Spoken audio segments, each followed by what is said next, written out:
Pilathara Pappinisseri KSTP റോഡിൽ Eripuram traffic സർക്കിളിൽ ഒരുക്കിയ പൂന്തോട്ടം ശ്രദ്ധേയമാകുന്നു. മുൻപ് കാട് പിടിച്ചുകിടന്ന സ്ഥലമാണ് ഇന്ന് പൂന്തോട്ടമായി മാറിയിരിക്കുന്നത്.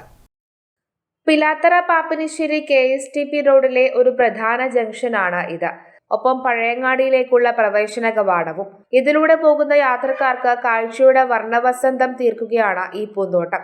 TV രാജേഷ് MLA ആയിരുന്ന കാലത്താണ് കാട് പിടിച്ചു കിടന്ന സ്ഥലം വെട്ടിത്തെളിച്ച മാടായി ഗേൾസ് ഹയർ സെക്കൻഡറി സ്കൂളിലെ NSS യൂണിറ്റിന്റെ നേതൃത്വത്തിൽ ട്രാഫിക് സർക്കിളിൽ ചെടികളും മറ്റും നട്ടുപിടിപ്പിച്ചത്. പിന്നീട് സ്കൂൾ PTA പൂന്തോട്ടം പരിപാലിച്ചിരുന്നു. അന്നത്തെ PTA പ്രസിഡന്റ് ആയിരുന്ന ഏഴോം പഞ്ചായത്ത് ആരോഗ്യ സ്റ്റാൻഡിംഗ് കമ്മിറ്റി ചെയർമാൻ PK വിശ്വനാഥനാണ് നിലവിൽ പൂന്തോട്ടം പരിപാലിക്കുന്നത്. രാത്രികാലങ്ങളിലാണ് അദ്ദേഹം ചെടി നനയ്ക്കാനെത്തുക.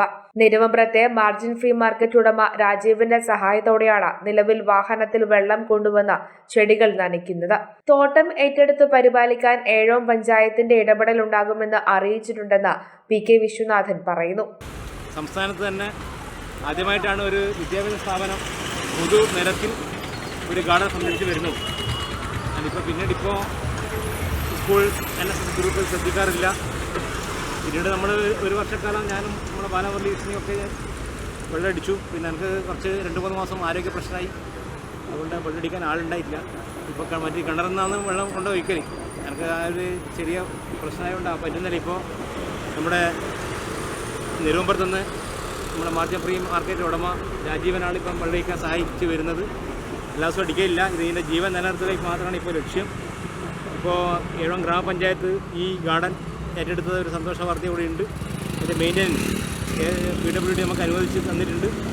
ഒരു പൈപ്പിടേണ്ട പ്രവർത്തനം നടക്കുന്നുണ്ട്. അത് കഴിഞ്ഞാൽ ഗാർഡൻ ഉഷാറായി നമ്മൾ മുന്നോട്ട് കൊണ്ടുപോകും. കൊടും വേനലിലും ചെടികൾ അഴകുവിടർത്തി നിൽക്കുന്നതിന് കാരണം ഇദ്ദേഹം നൽകുന്ന കൃത്യമായ പരിചരണം തന്നെയാണ്. ആർക്കും മാതൃകയാക്കാവുന്ന ഇത്തരം പ്രവർത്തനങ്ങൾ ചെയ്യുമ്പോഴും അത് പ്രശംസിക്കപ്പെടണമെന്ന ആഗ്രഹമില്ലെന്നാണ് യാദൃശ്ചികമായി കണ്ടുമുട്ടിയപ്പോൾ ഇദ്ദേഹം മറുപടി നൽകിയത്. News bureau, Pazhayangadi.